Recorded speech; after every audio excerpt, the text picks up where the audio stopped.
Number 5 dito po sa Rhea Rice Wholesale and Retail. Dito po sa Barangay Santo Cristo. Ayan. Kapitbahay po ng radyo nating Gimba. At nakikita po natin yung tindera at yung kanindang mga bigas. Ito, 45 pesos. Well milled rice. Good morning, ma'am. Good morning po. Ano po pangalan niya, ma'am? Anel Nar po. Opo. Kailan pa po kayo nagtinda ng 45 pesos? Nung isang araw lang po. Nung isang araw lang.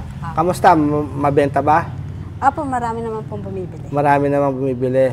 Napansin ko po, medyo may kulay. Ano po? Opo. Pero maalsa po siya, sir. Maganda po siya. Pang Paris po nila.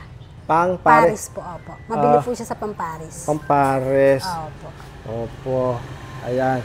So, nasubukan nyo na rin. Masarap naman kainin. Opo, nasubukan po namin. Masarap po siya.